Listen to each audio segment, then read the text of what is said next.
Hello and welcome back to our bookshop in Tring. I'm Ben Morehouse. So we've got another author interview and we're talking to Lisa Woollett. Lisa has written a book called Rag and Bone, a family history of what we've thrown away. It's a reflection on our consumerist society, if nothing else. And very similar to a book published last year that many of you I know is very fond of, Mudlarking by Lara Maitland. She came to our book festival.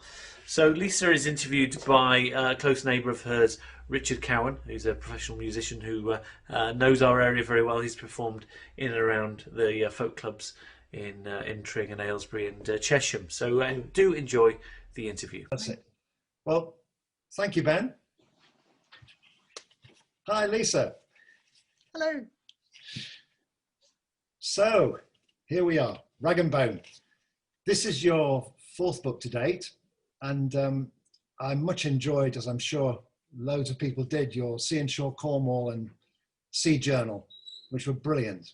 And those focused on the marine environment, beautiful photographs of the sea, and introduced your obvious passion for beachcombing, mudlarking, particularly on the Cornish coast. Rag and Bone continues in this vein, but actually you dig much deeper into your family history. So it's not just the muddy Thames or the sandy bits of Cornwall, you're actually digging back into the history, particularly the Tollidays on your mother's side of the family. Some of whom were involved in the scavenging and the waste disposal business. But interestingly, en route, as well as all the family stuff, you take us through an incredibly eclectic mix of social history. I mean, just for example, obviously the mudlarking and scavenging features right throughout the book, but you touch on maritime history in London, button, glass, pottery and pipe making, the influence of the slave trade, and obviously leading up to an awful lot about waste disposal and recycling and its history. I mean, how did you start this whole journey and sort of when did it start? I started, the early books were inspired by beachcombing, but concentrated on the natural finds. But increasingly over the years, the man-made finds started creeping in. And so I'd also, at the beginning of this, I was finding more plastic in Cornwall, on the Cornwall's beaches, but I'd also started mudlarking on the Thames some years ago. And so it was the two coming together and the link to my family history, which was my great-granddad was a scavenger and my granddad was a dustman from 1940s. So it was the link of the three things coming together that gave me the idea for the book. That's brilliant. I mean, one of the things that comes up in the book, which I guess we'll ought to clear early on, really, that the word tut, it's spelt T-O-O-T. I used to live in, at one point in my life, I used to live in Tooting in London, but it's nothing to do with that. Right, no, I didn't know. So but perhaps you could explain that and its importance to your family. Anything that my granddad salvaged from the rubbish, being a dustman in the 1940s and on was very different than it is today because they didn't compact and chew up the rubbish. So anything he collected, and the one that got him in had been doing it with a horse and cart. But so anything salvaged from the rubbish was known as tut, which the spelling of the word was quite funny because no one in the family had ever seen it written down. So I had no idea how to say it at first, how to spell it. And I found others had, afterwards, I decided on tut as in foot, so T-O-O-T, but others had spelt it T-U-T as in put, but also tot. And it turned out that the word, the origins is an old slang word for bone, tot. And so they were known as the tot pickers, the bone collectors in early Victorian times. So that was the origin of it, yes. Because there's not just that, there's also all the other professions associated, I think, with the people who collected things. I mean, there were scavengers, pure finders, which is a lovely name. Yes, not as lovely. It's not quite as pure as it sounds, is it? That was dog fees used to purify leather. So they would, that was some of the scavengers in the tanning industry, wasn't it? Pardon? That was in the tanning industry, wasn't it? Yes, yes. Yeah. And it would be used for very expensive things like fine leather gloves, and it would be rubbed in. But there were all sorts. There were the toshers. They were the sewer. They were often after metal, and tosh is another. That's a word that its original was anything made from copper. And there were also the mudlarks. They collected anything from the river at low tide. That would be anything. They might collect coals and they would sell those to the poor as fuel.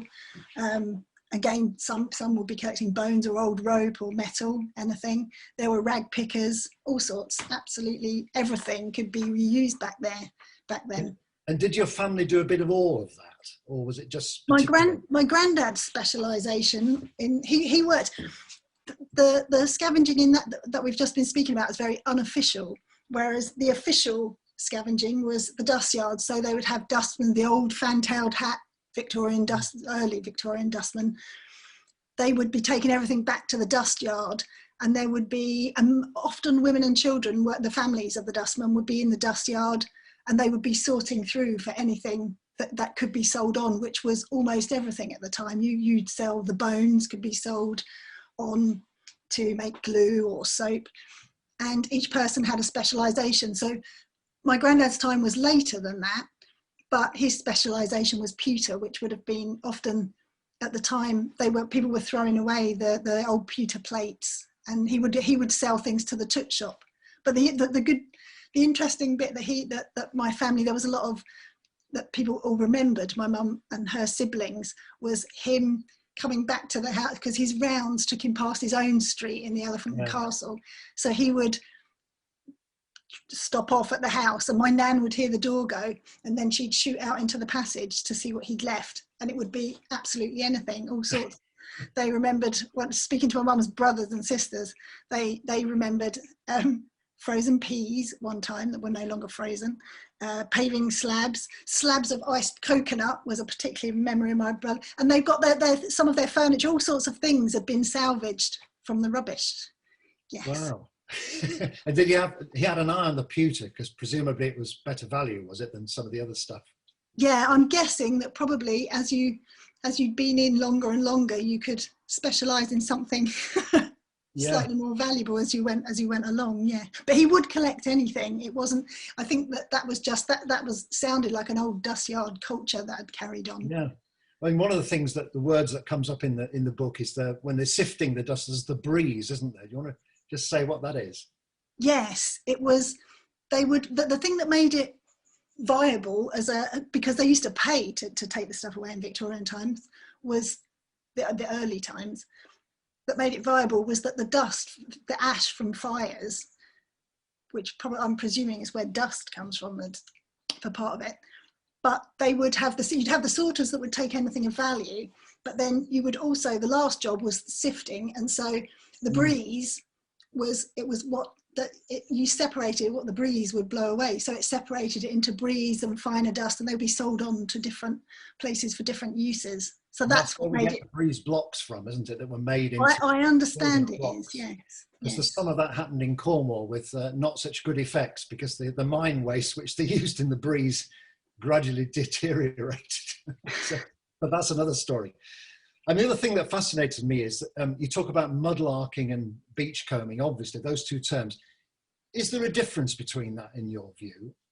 There's the things I find in the Thames, mudlarking, because the mud is anaerobic, so it's a fantastic preserver. So things will come out of the mud I'll just show you a couple of things. This is a bone comb. I don't know if you can see that. Oh, wow, yes, yeah.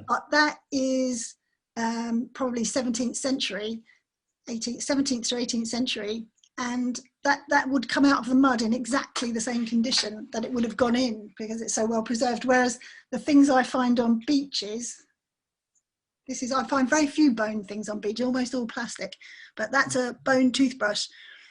But minus the bristles.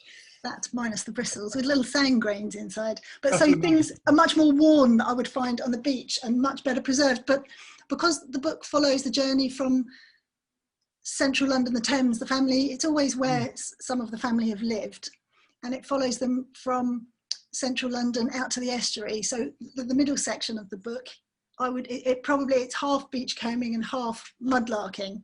in the estuary, which is where I grew up and where it all, where that collecting started, and the beachcombing. So it blends through. It becomes beachcombing, starts as mudlarking. There's a large section in the middle that I'd struggled to really say was one or the other. I mean, the difference between me going on the beach and just picking something up and you doing it is that, I regard you as a professional, you see. So, I mean, do you search for specific things? Do you have a wish list of things to find, or do you just deal with whatever turns up? I think I know the answer, but a lot of people won't. But I think when I was doing the book, I was keen, for example, with things like the comb, I was quite interested when I could find both bone versions of something and also plastic versions. The plastic is particularly interesting to me when it's dateable. So I'll show you a couple of things, which is, that's Action Man Hard Hand, which you find some absolutely fantastic experts out there if you have a look online. And an Action Man expert told me that this dates from 1966 to 1973, because in 1973 he changed to grippy hands, soft grippy hands. Okay. So I've also, this is an Action Man hip section, not an Action Man bottom. As a hipster, presumably. After this is up until 1978, because he turned into Blue Pants Action Man after that. Oh. And I've got this one. Oh, that's a beauty. This is a hand puppet dog. I thought it was a bear until I found out. I matched it with something online in the end. And he came free with Kellogg's Cocoa Pops in 1973. Wow. And this is a cycle reflector, Kellogg's Cornflakes in 1989. So these were interesting to me, partly because they were dateable and they'd been in the sand for a long time, and partly because plastic was now free because it was so cheap to produce. And I find these in Cornwall, and they're often really well preserved because they're on beaches where the sand drifts, and so the plastic is often washed. Sometimes they've been for decades under the sand. So sometimes I'm looking. It's a better preserver in the Thames than yes. the sand is, basically. Yes, usually, yes, definitely. And that's down to what? Particular chemicals in the mud, or just the composition, or? It's lack of oxygen, as I understand it, because it's waterlogged and it's very fine, the silt from the mud. There's no oxygen, so organic materials are preserved much better than they would be on land. Yes. That's brilliant. I mean, one of the fascinating things, I think, that anybody that's reading this book is that, if you've read your first two books, we have beautiful photographs of the sea and sea John and everything else. This book is much more concerned, obviously, first of all, with your family thing, but the things that you find in areas where rubbish has been dumped. I mean, I know in the book you get terribly excited by things like a Bakelite light switch or an old light bulb. Yes. What is it that's so fascinating about these things? The light bulbs, this is the only bit I've not got, the glass one's a bit delicate to bring here because I'm not at my own house here at the moment because my internet's so bad. I find a lot of these, you get the bayonet fittings and the screw fittings from the bulbs. But sometimes things like that, sometimes the find came first and sometimes the research came first. Okay. So these are reasonably common to find, but they were interesting to me in the book because you could then weave in the stories that were relevant. So light bulbs, they were interesting to me because in the 1920s, there was something called the Phoebus Cartel. And with that, major light bulb manufacturers colluded to get the life of the product down by making the bulbs more fragile. They reduced the life of a bulb from, I think, 2,500 hours down to 1,000 hours. So it's one of the earliest examples where it's documented, because obviously these things are not. This is the built-in obsolescence bit, isn't it? Yeah, planned obsolescence. Yeah. And also another one was this is a spark plug, but where I grew up on the cliffs, people used to dump cars over the cliffs, and so to get rid of them, because there wasn't much incentive, as much incentive. This is done at night, presumably. Yeah, I've asked. People are a bit Not shady that you about would know telling me anything how you about went. that, hopefully. Pardon? Not that you'd know anything about that. Yeah, from what they'll tell me. So they would be, and you'd see them coming down the cliff. They'd have the paintwork at the beginning, but then the cliffs slump, and so they get swallowed by the mud. But these were an example of perceived obsolescence. The bits I find from the cars, because in the story that related to in the book was that it was between Ford and General Motors, because the Tin Lizzie was competing on That's the quality Model T of, Ford. sorry? That's the Model T Ford, isn't it? The Model T Ford, yeah, quality of engineering. Yeah. But their competitors were General Motors, and there was a stage where they got two executives in from the fashion industry, and they realised that if you changed the style more quickly, then people felt they needed to update their cars more quickly, and that proved more successful than competing on quality of engineering. And then competitors had to follow suit because they're changing the design, and that then has spread way beyond the fashion industry and the car industry now. So sometimes it was because something was related to a particular story that had turned up in the research.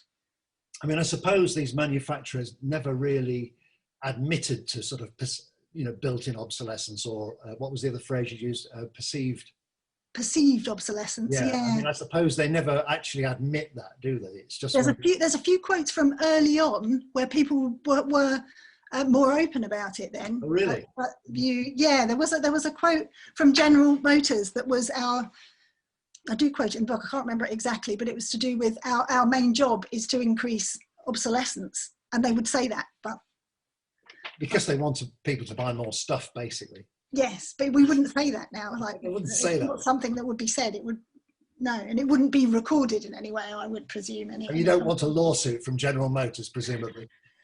No, I have researched that. That is this is research, yes. Proper facts, yeah. I mean, as well as all the sort of industrial finds and the waste, one of the things that fascinates me is that in the book, there are some beautiful photographs of your groupings of your finds. A lot of it is plastic. I mean, there's the plastic soldiers with the limbs missing. I think we can show that briefly on the screen here. So, where is it? Yeah. This is where your bookmark's in the wrong place, isn't it? But, there are plastic soldiers. I could probably show you a plastic soldier on mine. Yeah. This is a plastic soldier from the 1970s. That's right. I mean, there's a lot of them. You've got them on a page, and it's very poignant. The way, some people might just expect you to tip your bag out on the table and take a photograph of it. I think because you're a photographer, you obviously have consciously arranged things in what anybody would say is a beautiful arrangement. And I suppose one of the things that fascinates me is are you actually interested in making art out of your finds, or is it just that from illustrative purposes they look nice in a group, or does the actual reusing of things in a sense make sense to you?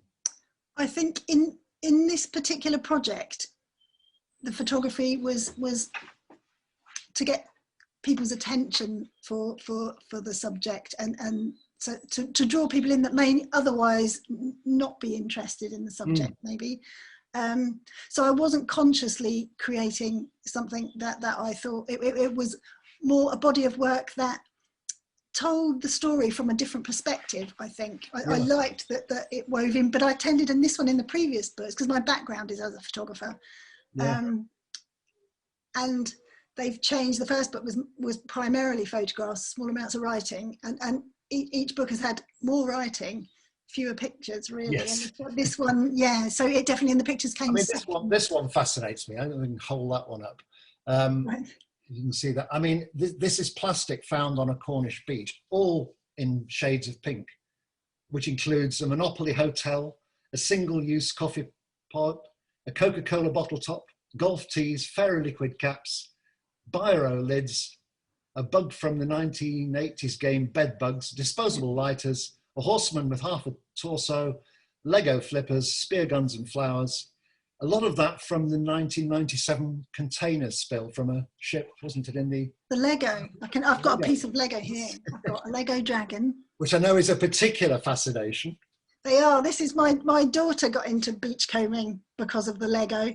So there are several, these are particularly, there was a certain, this is Lego seagrass. Oh, that's right, yeah. So quite a lot of them were from sea-themed sets. This one's a little flipper. It's incredible. So that's been, sorry? I presume as a collector, you have sort of secretly guarded places where you go for this stuff. You're not going to put an advert out saying you can find a Lego flipper here on a high tide, are you really? There are beaches in Cornwall. It's usually a west-facing beach. Yeah.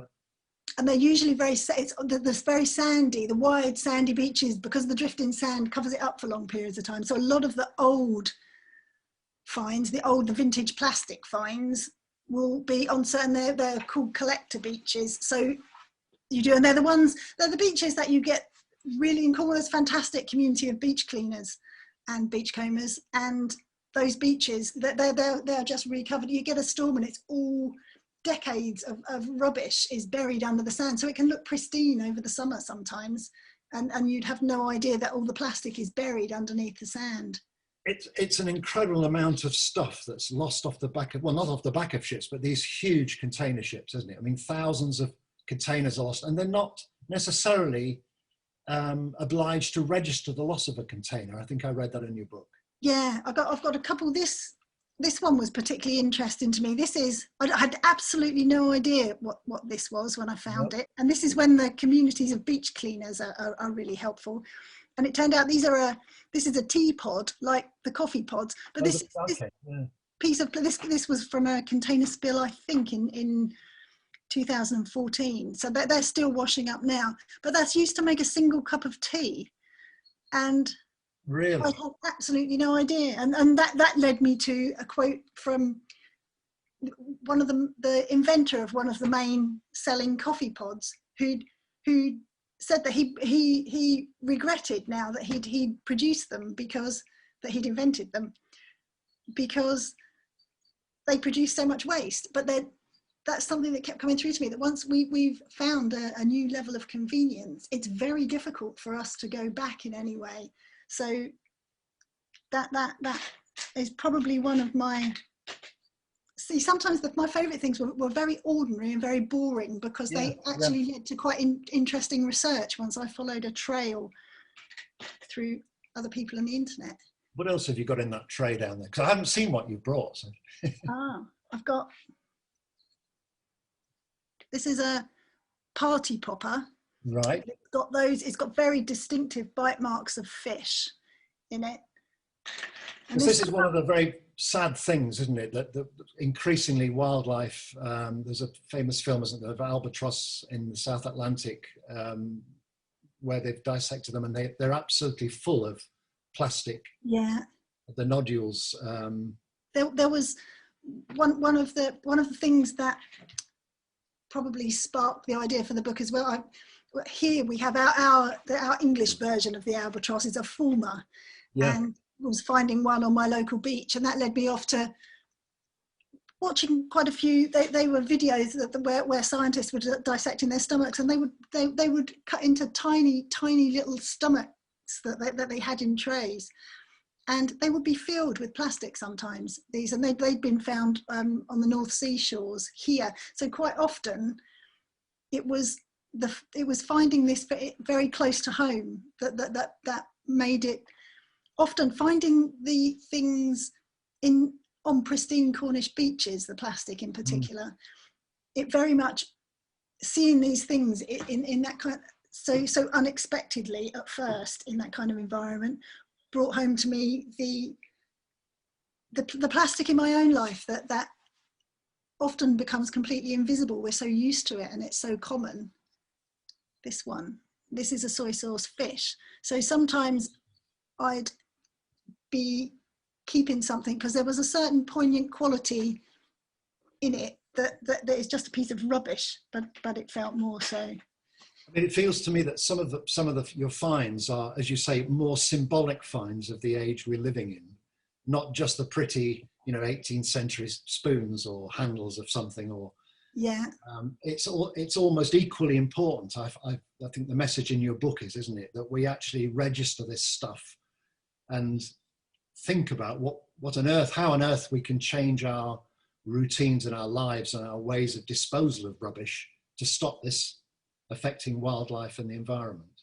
I do think that. I think those things are really important to make the changes ourselves. But I think it is a huge systematic change that's needed, and that became more and more clear to me from doing the reading for the book. That it needs right back to the design and manufacture stage of objects.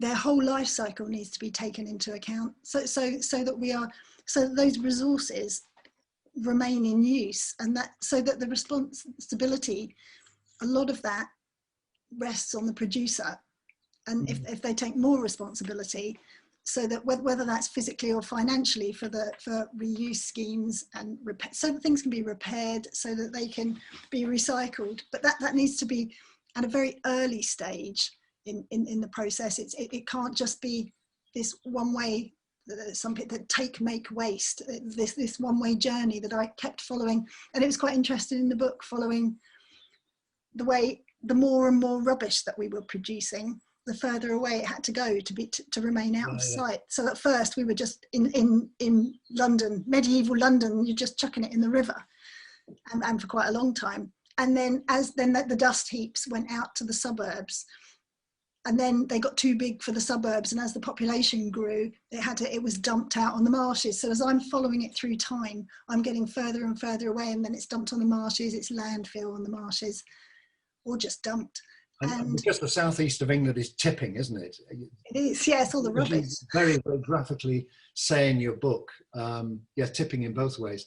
As you say in your book very graphically, it's being exposed when you walk around Sheppey and other parts of Kent in the marshes there. You can actually see all the flotsam and jetsam that we've barged into Kent, literally spilling out. Yeah, eroding from the marshes, and because the south is tipping, but as sea level is rising, it's also washing. More and more of it is revealed and washed out on beaches, which is how come we find it. But then after that, now we're producing so much. Now it's a lot of it is just leaving. It has to cross oceans now to be got rid of, to get out of sight enough. I know that in the book I noted that I think we stopped exporting our waste to China in 2018. They were no longer accepted imported waste. So we're now sending it to Thailand, Malaysia, Vietnam. There's a terrible danger, isn't there, that we ship all this stuff out, think, oh, that's good, we've been to our recycling centre, we've got everything, and it just goes out concentrated in great packages and shipped across the oceans again in these enormous ships. And I mean, who cares about the follow-up? I mean, is anybody checking what happens to it? Yeah, and it becomes not our problem. Yeah, it becomes something. It's the out of sight.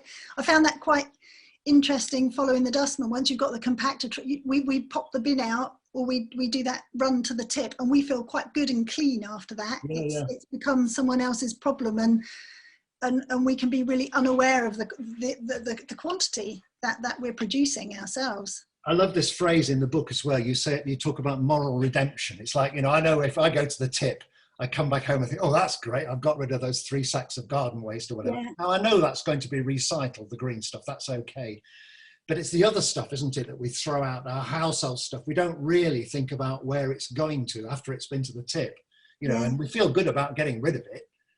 It was quite interesting as in my granddad's time, when it was changing, when the trucks were changing and the whole industry was changing, so that it can be cleanly whisked away, and all the accompanying issues. It's smelly, it's messy. The further it has to go, and the cleaner and easier, so that we don't see it, so that we don't notice. That seemed which is, he didn't like that about, he hated those changes in the job, because then you couldn't scavenge, and he could no longer take the things out to reuse them because it was all churned up at the time. Yeah. And I mean, I noticed that your book is full of very interesting statistics, and one of them was that only 20% of electrical goods are recycled, and a lot of the stuff that goes in these ships back to, you know, to the Far East or wherever, a lot of very poorer communities are then taking the things apart, exposing quite dangerous metals and, you know, potential hazards for themselves in trying to make a very low-level living out of the waste that we've had enough of. Yeah, yeah. And whereas that needs to be built into the design process, that you can, because just while I was doing the book, I've had so many things break down that can't be repaired, or it's more expensive to repair them than it is to replace them. And it's become so, we just click and a new one can be there within 12 hours or 24 hours.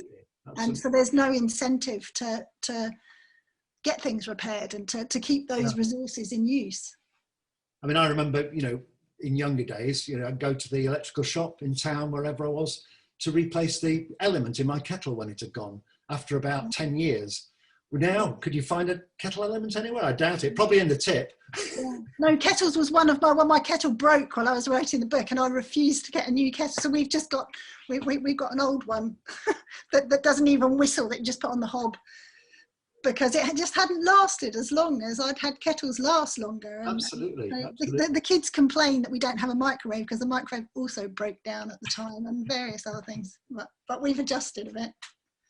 I mean, I must say that I was totally fascinated by your finds, and I think the important thing about Rag and Bone is that towards the end of the book, you're increasingly making a very passionate plea and case for not just recycling, but reusing things in some meaningful way. You know, there's a lot of upcycling stuff, and websites and local communities are often very good at doing that sort of thing.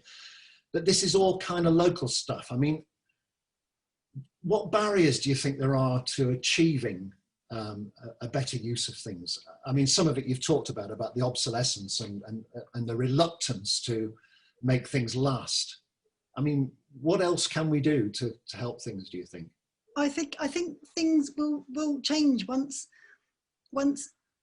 government know that enough people want it to change soon, rather than at some, it's very tempting to put something at some comfortably distant point in the future. That doesn't involve change now. But I think that we need to protest, and we need to use our vote so that it's realised that enough people see the need for change, and it's not a few people, it's people that would be prepared and it needs to be a financial change. There needs to be an incentive, a financial incentive, to not be using virgin raw materials all the time, because that's so often cheaper than reusing or keeping those resources in use.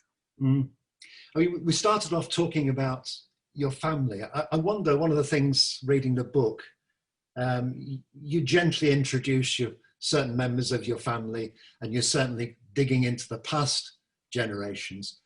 What do your current family think about all your research and where the book, where has it taken you? It turned out, because my mum's 75 now, and it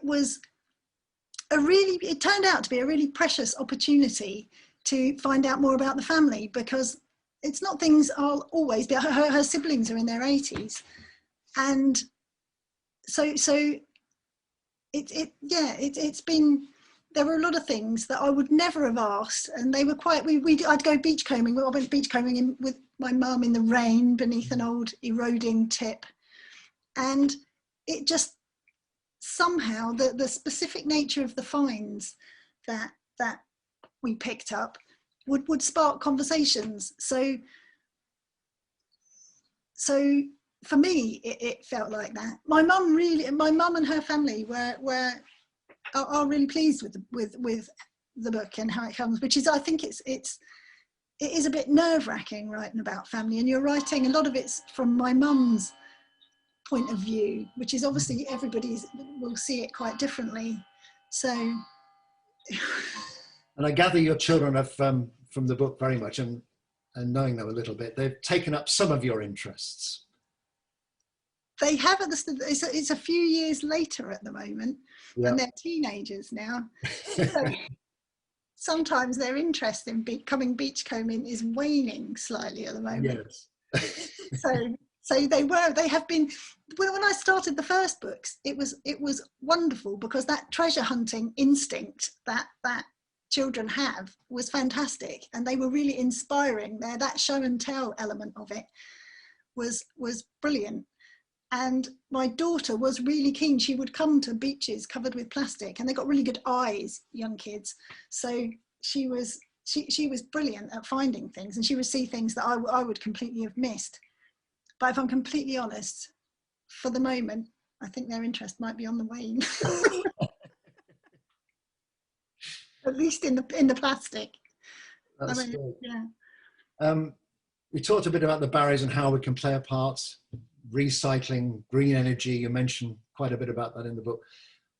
Another quote in the book that stuck out for me was that a woman called Kate Marvel, who was a NASA scientist, and she said, more facts don't always change minds. And we seem to be living very much in that age now, that actually facts are one thing, but it's very easy to ignore them and go down the wrong route. I started, when I started, probably it took almost about 2.5 to 3 years to write. And it was before the Blue Planet plastic, fantastic program that made a huge difference at the time. And so it's been quite interesting to see that change through the book. And then climate change became much more, it was in the media. But now, so I've gone through various phases where the book seemed very current, and then those things would their importance and frequency in the media would really change. But now with the virus, we're recording this sort of just after lockdown and towards the end of lockdown. Slightly post-lockdown. And climate change has shifted out of the news agenda, and I think that happened in 2008 with the previous financial crisis. And it's very easy for it to appear that things have lost their urgency, whereas at periods through the book they became very urgent issues in the media. So yeah, sometimes I feel very hopeful, and sometimes I really don't. Yeah, I think that's something that's shared by anybody that will read this book. I think we're coming to sort of the end of our spell, having a chat. As well as being a photographer and a writer, I also know that you've studied psychology, and a little question. So in terms of your development of this book and your interest in waste and in beachcombing and mudlarking, I mean, do you think this has been a nature or nurture issue? As in, does the scavenging run through my genes? Yeah. Have you got scavenging in your genes? I do sometimes. I think that reusing things, I see my mum doing it, and I do see very similar, and it's my mum's family that I follow in the book. So we get a real kick out of using the very last bit of something, or using Absolutely. something. Yeah. So and that would come from my nan and that generation. So it's possible there's a scavenging gene, and I've glimpsed it in my daughter. But how strong it is, how strong it will be, I don't know. Well, that's fascinating. That's brilliant. And I guess during lockdown, we've all learned to make use of what we've got a bit more. And I guess that's one little positive we can take out of the kind of weird times we've been living through. Yes, definitely. Okay, well, Rag and Bone. What more can I say? I think it's really a brilliant personal journey. I'm sure it's been incredibly therapeutic for you writing it, because it's a wonderful book. And I think it makes us all think about what we've thrown away, what the cost of that is, and the things we've ignored, and what we can possibly do about it. And on the way, I've got to say, you've done some great finds and some great salty tales in the book. And, you've probably got your Wellingtons on now. I don't know. A lot of muddy meandering. Not showing you down there. I was only dressed to the waist. So thanks, Lisa, and thank you, Ben. And we'll say cheerio for now. Thank you so much, both of you. Massive thanks to Lisa and to Richard for that wonderful interview. So Rag and Bone is available in our bookshop. Give us a call, 01442 827 653. All other purchase blurb is available in the text below this video. Thank you so much. We've got a lot more interviews to come, and we'll see you very soon.